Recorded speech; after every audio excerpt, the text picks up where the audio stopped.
Good day, my fellow wannabe war criminals and murder hobos. Welcome to the channel. I am your host, TPK. Today's rifle that we are going to be doing for making a fantasy weapon for your tabletop RPG games is going to be the AR15. Specifically, my AR15, because this is the one I can get a hold of.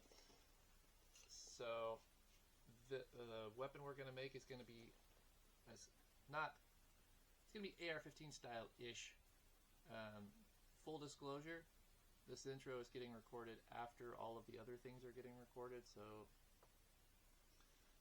if there are some contradictions, as well as me just explaining things instead of rolling for things like I normally would, it's because all of the rolling and the mystery behind what we were going to be doing with this have kind of already happened, and I have just a note in front of me of all the things that did, and I'm going to try and explain them as quickly as possible so we can get into the shooting part of this and then the rest of the video. Normally what would happen is I would reveal the gun, talk about it for a little bit, and then we will roll for a technology type to kind of flavor the aesthetic for whatever fantasy world this would be in. And those technology types are fairly broad. I feel like I found enough of them that cover most fantasy settings that you could come across. My own homebrew world has basically all of them in it. But the one we ended up rolling for this gun is Chemtech. If you don't know what Chemtech is, think steampunk with more vials and chemicals and alchemy kind of stuff mixed in with it. A good example for if you guys want visuals, if you Google Chemtech, most of the stuff that's going to come up is going to be stuff from League of Legends. Because in part of their world and lore and stuff, they have a specific country, I don't remember which one it is, that has a lot of Chemtech involved. One of my favorite champions to play on that game, Warwick, has Chemtech on his back. He's a werewolf that's got like a big bunch of vials that are like jammed into his back in like a mechanical hand. So that's the technology type that we have flavored this gun, as well as what we are going to, as well as flavor the NPC that will wield this gun in later on in the video. We decided that we were going to go for acid or poison damage, possibly for this, but because of how the design for the weapon kind of evolved, it ended up being more of, as far as damage type, more of whatever vials you can slide into the barrel. That would be kind of the damage type. It would be variety is the spice of life type damage, where it's like whatever you can alchemically make and put into the gun, then that's the damage type that you can do. So the things we wanted to keep as far as making this into a fantasy item, as far as qualities for this gun, and we wanted to keep them in the actual magical item that we were going to make. We wanted to kind of keep its high capacity, because AR-15s, depending on the magazine type, can have a lot of a high ammo capacity inside. Well, 30 or more. That's a lot of bullets. So what I did with the gun design for Chemtech is basically created there are some insects that can combine two chemicals in their body and basically blast predators and things like that and scare them away, or just keep them away from each of them. So that's kind of what we did with the gun, with the fantasy gun. We took two different chemicals that kind of slide in like on the sides, on the top of the gun, and drop feed, so use gravity to feed down into the chamber of the weapon, kind of like paintball hoppers. And when those chemicals combined inside the chamber, they combusted and created the detonation that would be in replace of gunpowder, and that would propel whatever you decided to fire out of the gun. Because this gun, basically, the fantasy gun that we're designing, basically just has a slot cut in the side of the barrel, and you take a long vial or a crossbow bolt or whatever that you can find and slide it and slap it into the side of the barrel, and then aim down the sights, pull the trigger, propellant drops down in, explosion happens, and then it fires that out of the end of the gun. So that's kind of what we went with as far as a Chemtech flavor for this gun. We did limit the range on it though, considering I kind of go into this later on in the video. Most combat does not take place at very far distances in D&D campaigns or just tabletop RPG games in general. Most of the combat that I've ever been in has been in less than 100 feet. So range-wise, as far as mechanics go for the gun or the magical weapon, we used that as kind of a balancing point and kind of limited it, make it a little shorter. Excuse me. Just wanted to make it as budget as possible, so it's when eventually I get artwork done for all of this, we're gonna get it's gonna be very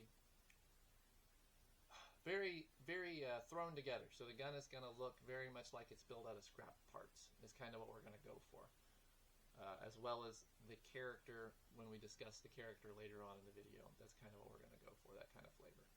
So I'm going to now, I guess, teleport back in time and go jump into the range and try to showcase what this weapon is capable of. Yeah, so I'll see you guys in a little bit.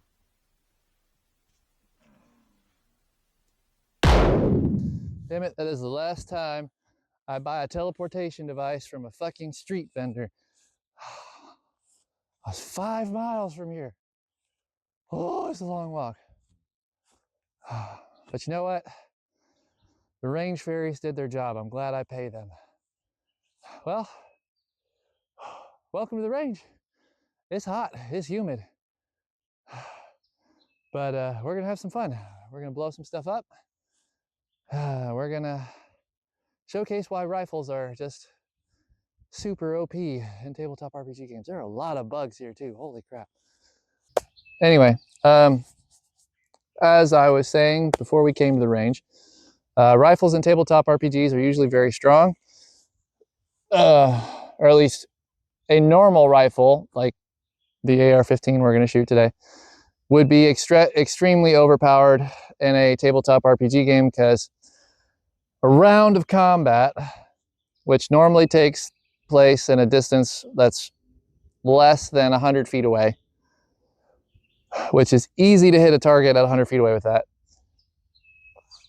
is 6 seconds.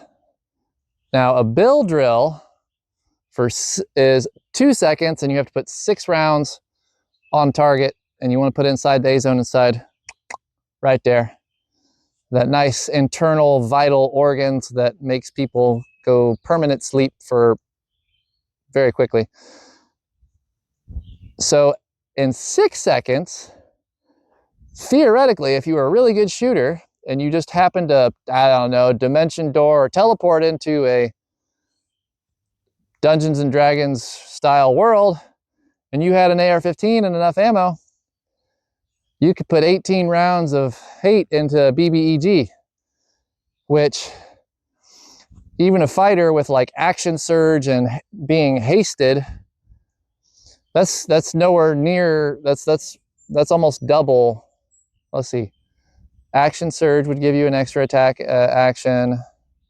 You already have 2 attacks if you're at 5th level, so there'd be 4, and if you get hasted, you could have another action, it'd be 6. So you could hit a BBEG almost 3 times as many times as a fighter at a high level.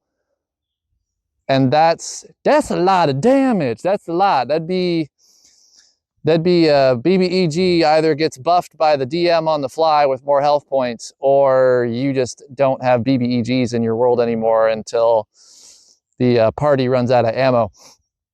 And you make sure that no smiths capable of manufacturing ammo exist anywhere nearby, because it's wholesale murder for the most part. So we're going to do a little bit of showcasing on some pretty small targets, because in D&D in 5th edition and most tabletop RPGs I've played, creatures vary in size from tiny all the way up to gargantuan sized. Now, tiny is things like a rat or a snake, you know, or and even fairies are considered small creatures there because they're about 2-3 feet tall, I think. So they range from very, very tiny to very, very big. So gargantuan would be like a full-sized, like ancient dragon that can squish you pretty easily. To like a rat. So we're gonna do tiny sized, and we're gonna do this kind of bill drill style. So I guess D&D themed bill drill is what we're gonna do. And then we're gonna do budget bill drill for a medium sized creature, because I know you could roll low in a D&D game and miss something bigger than a medium-sized creature, and medium-sized creatures are like me. So I'm 6'8", so anything between like 4.5 feet to, I think it goes to almost 8 feet tall. So like Goliaths and some small giants. Like if you were playing a homebrew race that was a smaller giant kin race or something along those lines. Anywhere from like 5 to 8 feet is medium-sized. Once you get past large, if you can't hit a large-sized or a huge-sized or a gargantuan-sized creature with a rifle,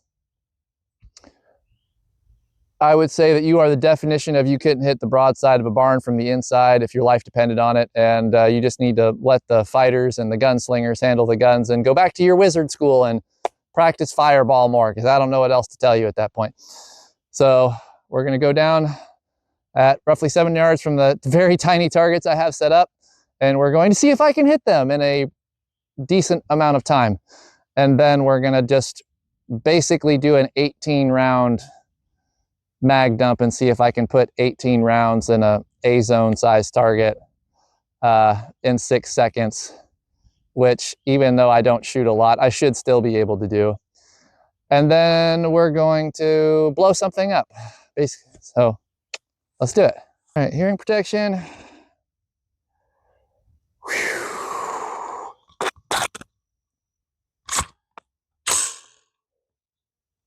Oh, range is hot. Let's get the sling where I want it. There we go. It is on fire. Okay. Whew.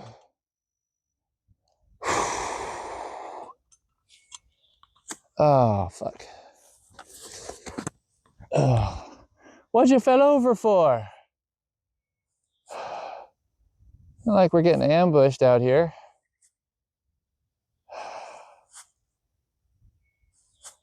Or on really shitty grass and trying to hold up a phone.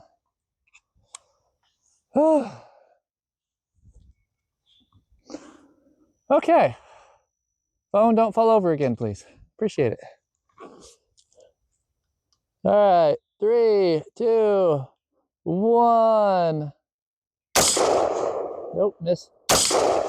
There's 1, 2. Nope. I think I'm way past 6 seconds, but I can't leave him there. Oh, wow, I'm like several inches low here.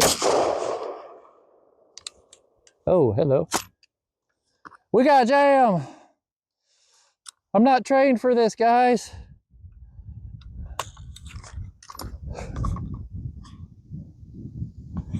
We have a double feed? What the fuck happened there?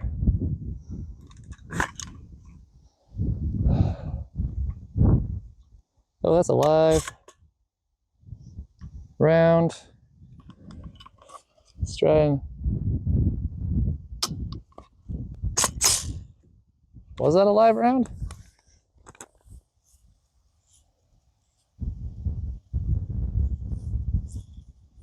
Yeah.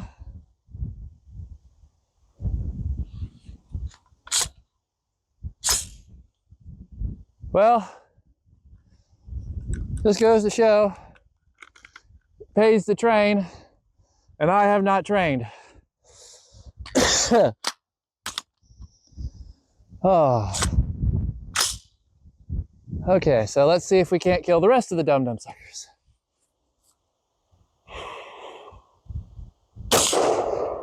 There goes that one. And another one. And another one gone. And another one gone. There we go. Whew. Well,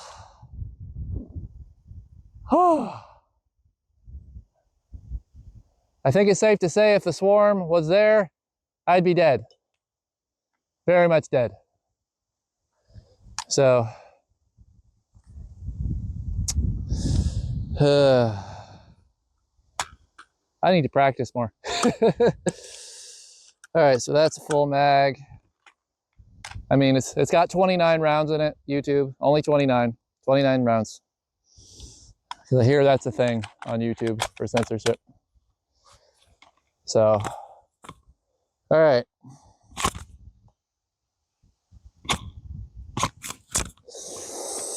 Oh. Budget build, budget problems.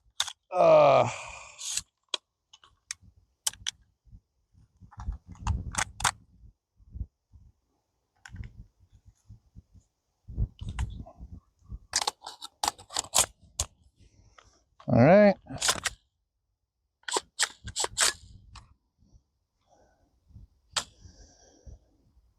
Let's see if that worked.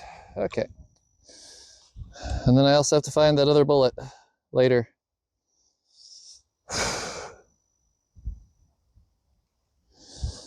Okay. All right. Whew. All right. So now we're going to do 18 rounds in 6 seconds, which means I just get to do a mag dump, which I think anybody with half a brain can do. So we're going to do that. 3, 2, 1, beep. Just kidding. We're not doing a mag dump.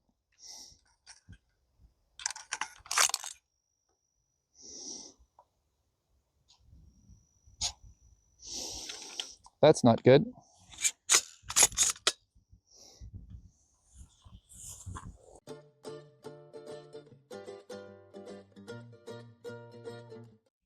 All right.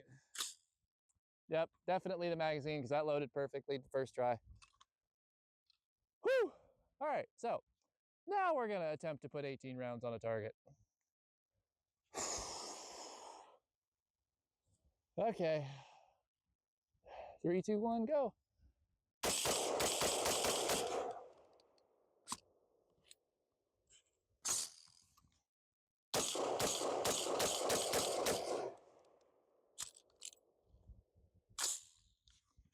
I think.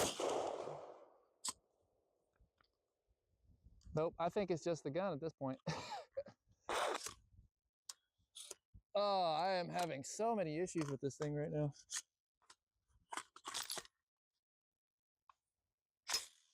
Having a lot of double feeds. Well, budget gun, I guess. Budget gun problems. What the heck?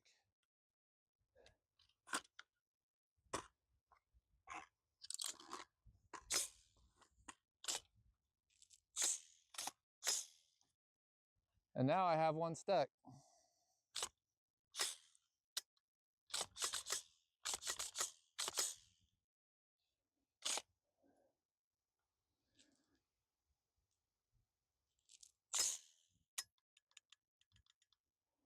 Well, that was a crappy thing to happen.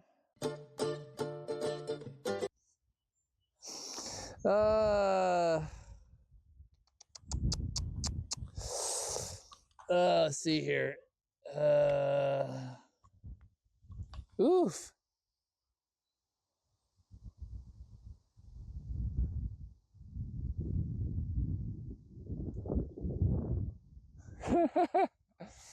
Yeah, you could tell it was definitely double feeding those a little.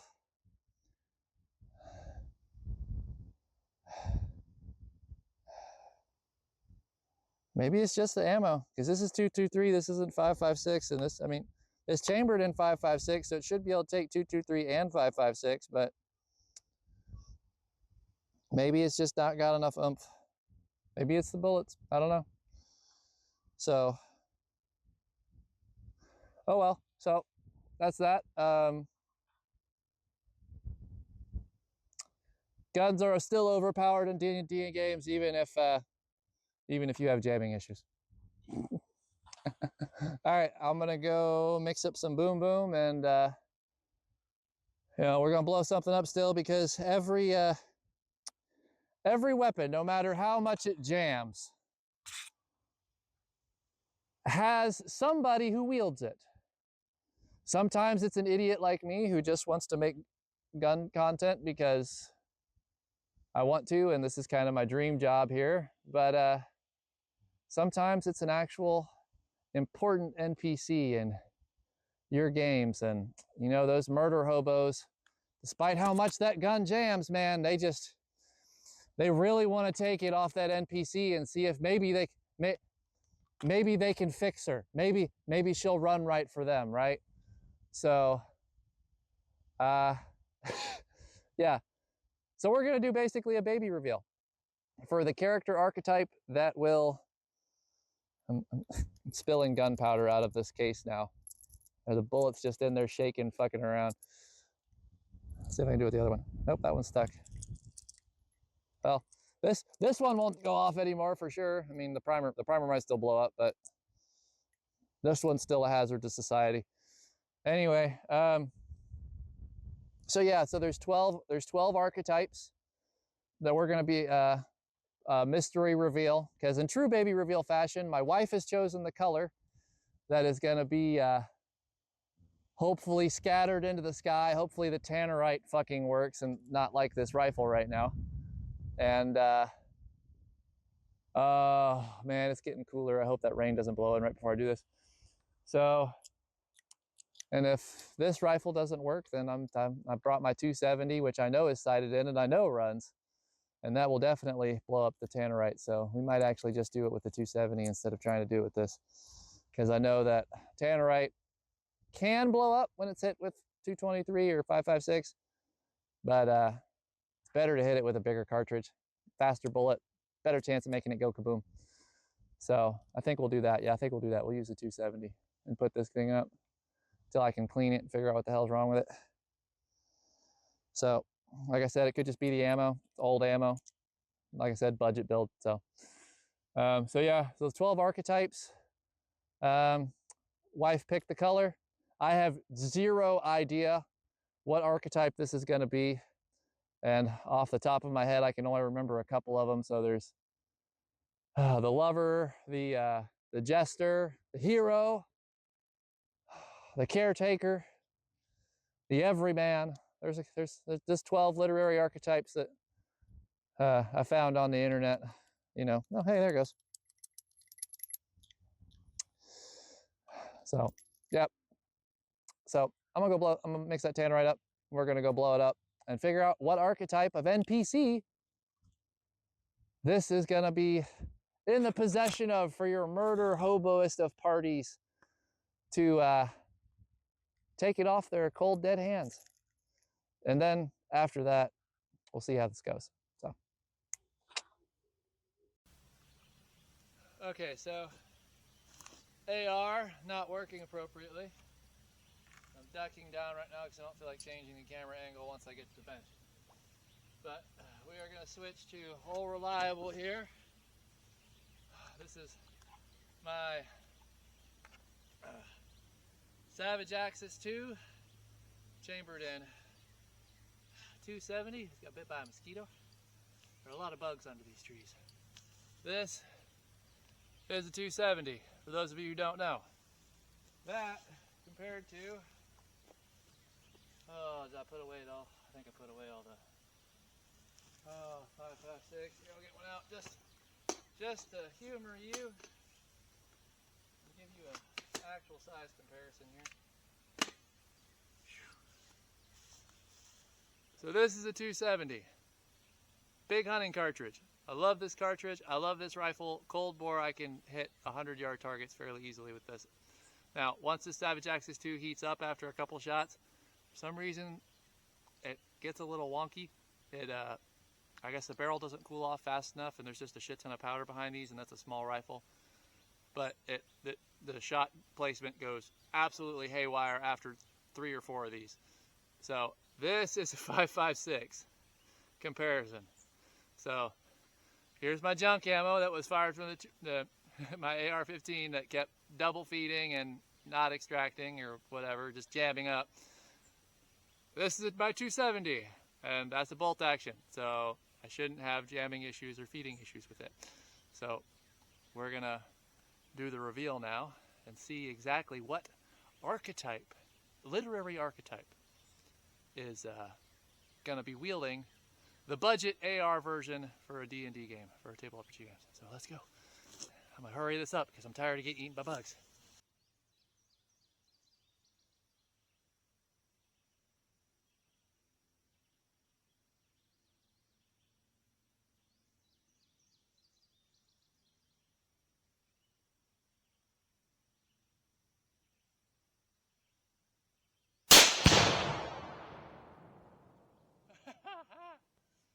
It's a boy! Just kidding, it's orange.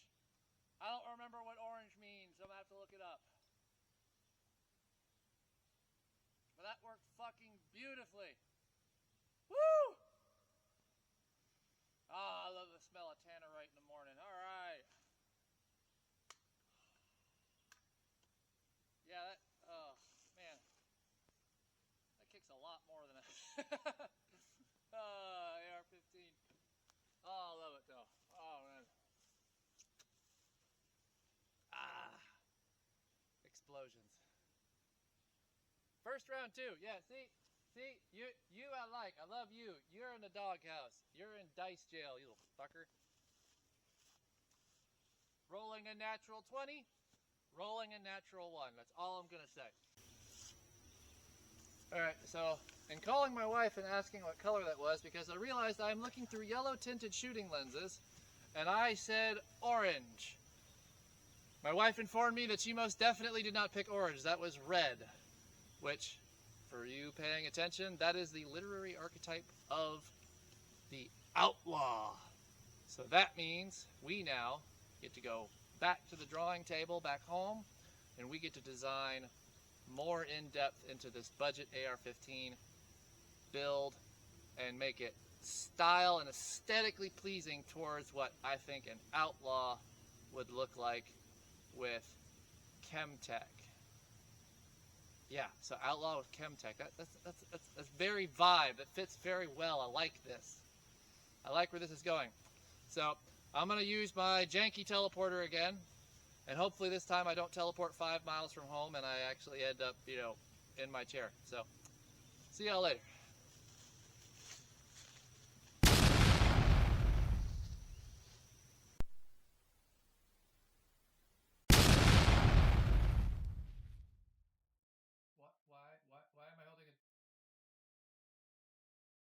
Why am I holding a pterodactyl pillow?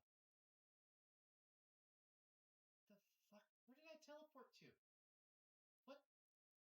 What happened between point? What? Why? What the? You know what? You know, never mind. Never mind. Never mind. We're just gonna ignore the fact that it is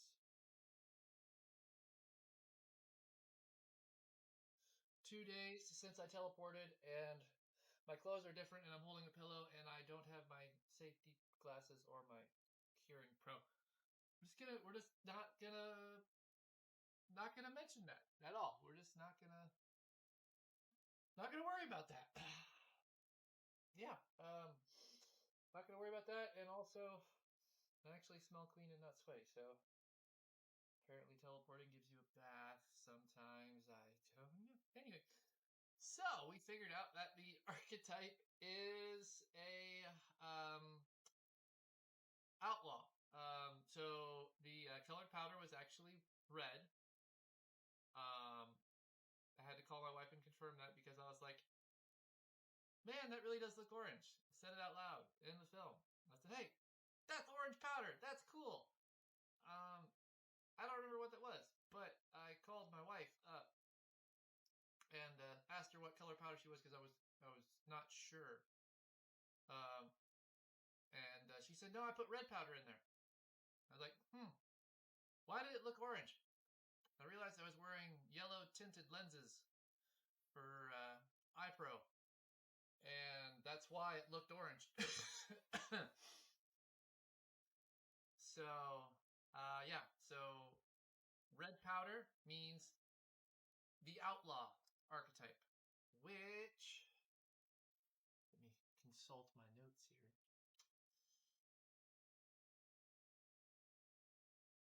The outlaw archetype is the character type that's often rebellious, independent, and rule-breaking. Outlaws are known for their devil-may-care attitude and for challenging the status quo. So, yeah. Gonna be a fun one to do for the first video.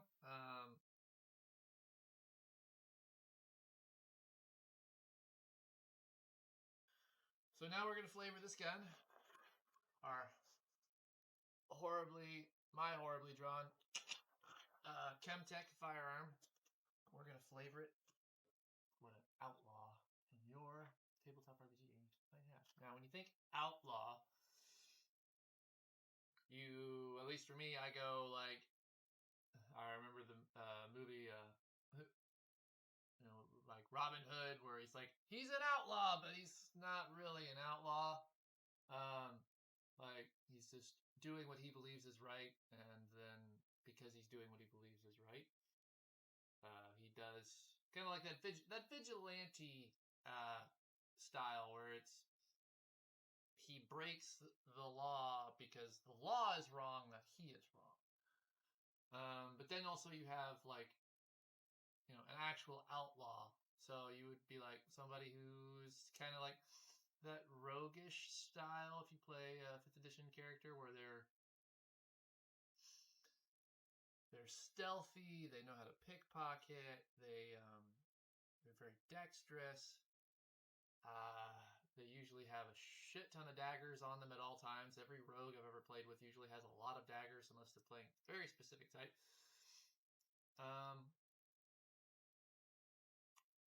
And then you have like, I guess I think Mad Max almost style outlaw where they're just like, they wear really grungy, like half like thrown together armor, which for the budget builds AR could line up pretty well. Have them have like, if you've ever seen the third Chronicles of Riddick movie, it's just labeled Riddick, where Riddick lands on after he takes over the Necromongers and then goes and they tell him, it's like, hey, well, Balco gives him the location of his homeworld or whatever, and sends him with some people. And turns out it's not his homeworld, and they leave him stranded there or whatever for dead.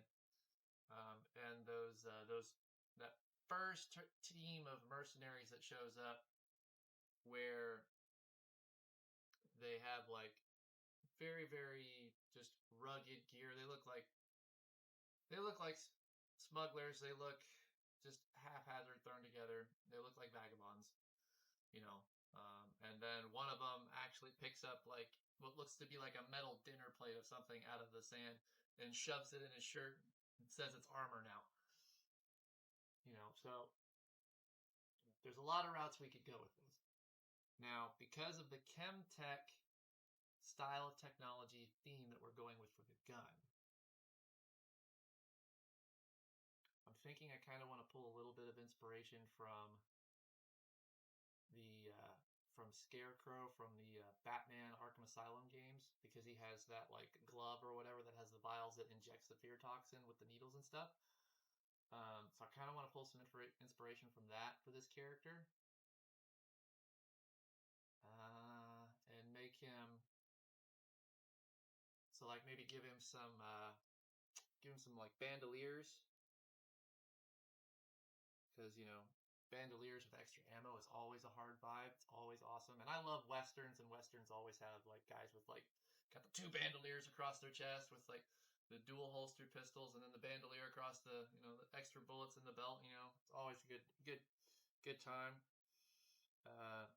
And always need more ammo than as much ammo as you can carry. So a bandolier with like extra vials and stuff like that would be good.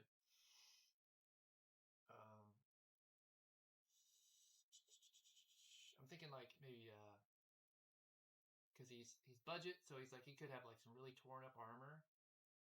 Maybe even give him like some type of like I guess like leather jacket ish that's kind of got those leather jackets that have the like you I'm trying to describe this, where it's like the patches on the elbow, like where it's like a different it's still leather but it looks different. But like his jacket's only got like one sleeve, and then he's got like the fingerless gloves. And again, we're writing all of this down so we don't forget later, and we can describe to the artist what we want. Because I can't draw worth crap, as you can see from this. Fingerless gloves. Goggles. Goggles, obviously. Need those overly tinted goggles that you definitely can't see anything through, but he's still gonna miraculously be able to make shots. As long as the gun doesn't continually jam like we had earlier. Any tattoos? And if we did give him tattoos, what would it be? Because, maybe a gang affiliation, or maybe he was, maybe we make him like he was with a military outfit at some point, and they all got, that, you see in the movies with like A-Team and stuff, where they had like that Ranger Battalion tattoo, or something along those lines.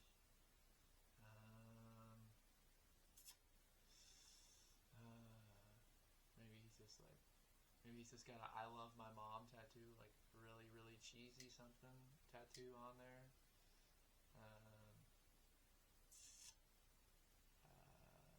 Give him some type of see. So he's got a rifle. He's got a bike, Chemtech bike. Probably be on the move a lot. So let's give him, everybody needs a knife. All of my characters that I ever make, all like, I know I say I might be outing myself here as a secret rogue. I really don't play rogue much, because I mentioned that they all carry daggers. But I do think every character should have a good utility knife. Or at least, and honestly, everybody in real life should have a good everyday carry knife, because having a knife is always so useful. It's always useful. So I carry a Leatherman these days because I like having multiple tools and being able to do multiple things. But so we'll give him a knife. Might actually give him a multi-tool. Or maybe he just has a bag of tools on his bike to fix his bike. Do something like that. He's an outlaw. If he's doing like actual illegal things, he might have multiple pockets and stuff like that for like different tools and things on his belt. So yeah, let's do that. So let's do a belt, tool belt. Not like a OP Batman tool belt that has pockets for everything and kryptonite in one pocket and explosives in the other, but a tool belt of some sort.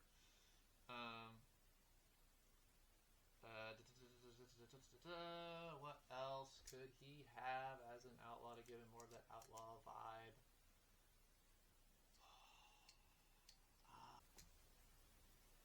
I think as far as aesthetics go, that's really it.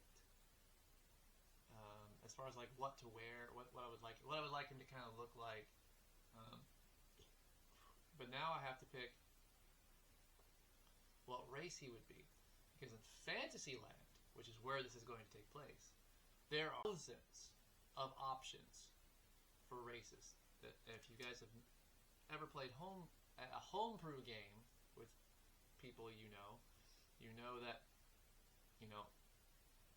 dungeon masters like myself, we make a lot of races for our own worlds that aren't in official content. So there's those, and then you have all the officials. You have like elf, dwarf, bog standard, human, hobbits. You have or halflings. You have orcs. You have half orcs. You have trolls. You have giants. I mean, we could make this a dragonkin of some kind. We can make it an elemental of some kind. Genie, fairy.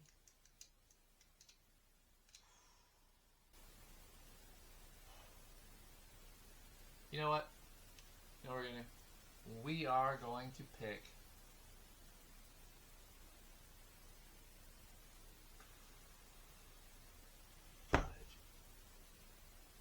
You know what? We're going to pick dwarf. We're going to pick dwarf. We're going to make this guy a dwarf. Why? I don't know. Just dwarf. Dwarf sounds good because dwarves can actually, and most standard lores, can grow a nice beard. And you know what? An outlaw should have a good beard. I don't have one right now. I used to, but then it got super hot out and our AC went out, so no beard. So yeah, we'll make him a dwarf. Because I actually have those in my homebrew world as well. But they are different. They don't mind, they fly. Well, I mean, they don't have wings, but they, I'll talk more about my world later, because otherwise we'll be here for 6 hours if I talk about more about my world. So yeah, we're gonna make him a dwarf. Make him a dwarf. One of the, shortened peoples. Making him a dwarf. A biker dwarf with a Chemtech gun and a Chemtech motorcycle and a bad attitude. Yep, this is gonna work great. Yep, it'd be a really small motorcycle.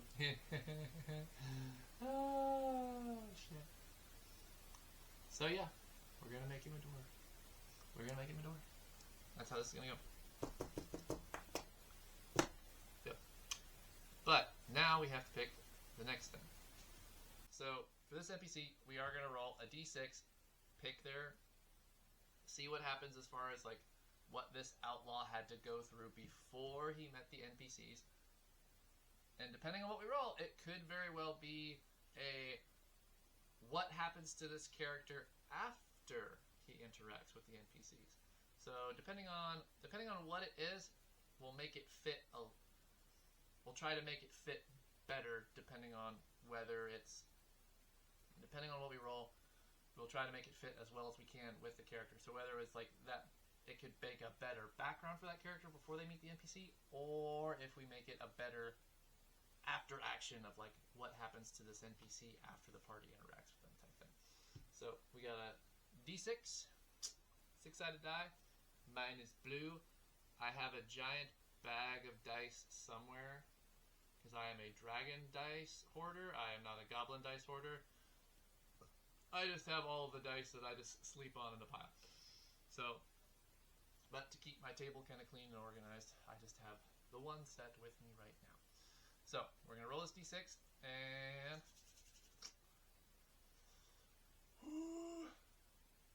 I don't know what's going to happen. It is a 4. It is a 4. It is a 4. I know you couldn't see it on the table, but you're just going to have to trust me because I'm the DM and I have that magical screen that means all of my rolls are always trustworthy. I don't have it out right now, so maybe I'm lying to you. But it is a 4, which is the rebirth. And I talked about this earlier. It is like, it's like I meant this to happen. It's almost like I planned this. I didn't, but it's happening. So we have the rebirth. We have the rebirth of this character. This character went through I'm going to say it one more time, a rebirth at some point in his story. So, like I said earlier, when I explained this concept, we could make it to where he had a instance where he was a goody two-shoes. Oh, I just had a really cool idea. Okay, so he is the shopkeep that your players, he was a dwarven smith, a very minor smith, dwarven minor smith. John Jacob, no. Okay, John Jacob. Anyway, okay, sorry. off of the rails here. He was the smith, very poor smith, that could not offer the party a steep enough discount because they were like, we're the main characters. We just saved your town. You should give us a better discount. So they don't know that you're a DM who likes to introduce consequences into your game when they do stupid stuff.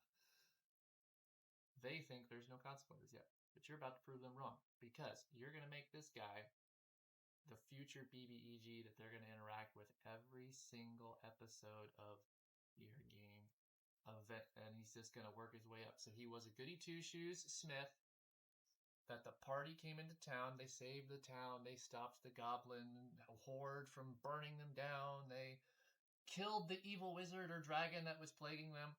And because they thought everybody in the world should show them gratitude by giving them a discount, and this smith was poor, he could not afford to do that without losing his shop because he owes money to the bank or some such.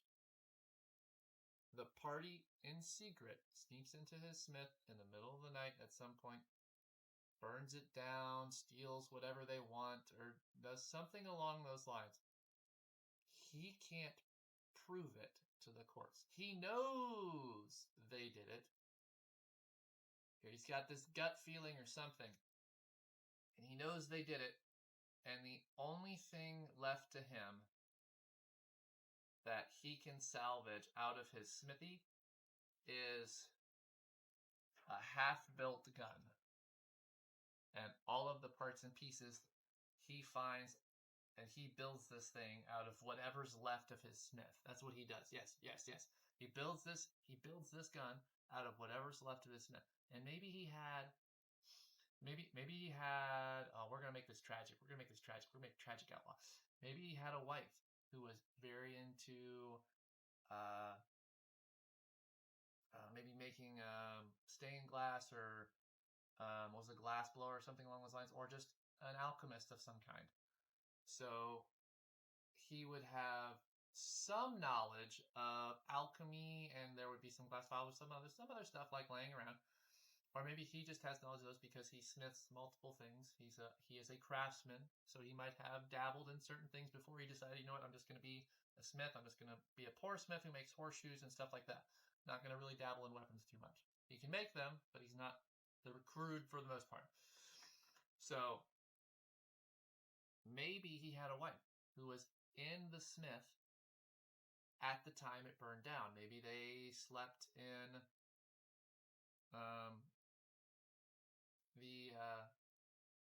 the loft of the smith because they couldn't afford a house and the smith. So